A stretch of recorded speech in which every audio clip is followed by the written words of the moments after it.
Immerse yourself in the profound insights offered by Father Chuck Belmonte as he delves into daily reflections on various gospel passages from the Bible. What are the differences between ordinary Christian people, priests, and the religious? In the Church, there is both a radical equality of dignity and a diversity of function among the faithful, a unity of mission and a diversity of ministries. These differences in the faithful, established by the Lord, achieve the unity and mission of his body. All baptized persons, the faithful, are equally called to the fullness of sanctity. They all enjoy equal dignity in the Church as God's children born of Christ. All of them are equal in dignity and duties.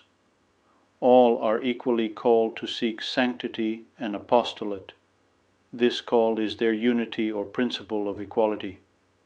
Furthermore, to shepherd the people of God and to increase its members without cease, Christ the Lord set up in his Church a variety of offices which aim at the good of the whole body. In the Church, there is a diversity of ministries sharing in the same mission: the laity, the religious, and the clergy. The laity.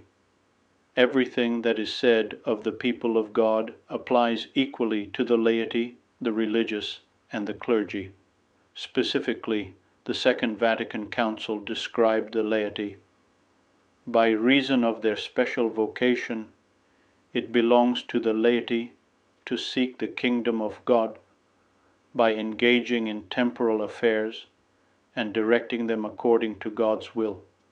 They live in the world, that is, they are engaged in each and every work and business of the earth and in the ordinary circumstances of social and family life, which as it were constitute their very existence.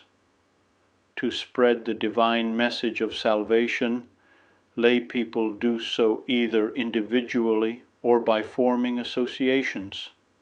The secular clergy. Secular, priests and lay people, usually means this person is not a religious. Secular clerics, usually diocesan clergy, are ordained but do not make a religious profession in an institution.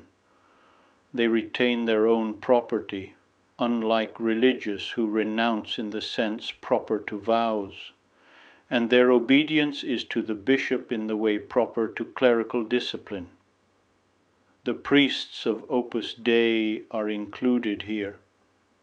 The religious are Christians who belong to a religious institute, an order or congregation, such as a Dominican, Franciscan, or Brother of La Salle.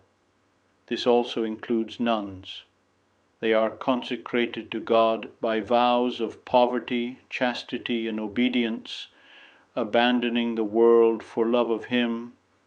They serve the Church through apostolic works like catechesis, education, and assistance to the sick. The religious life is a wonderful witness before the whole people of God to the supremacy of heavenly values.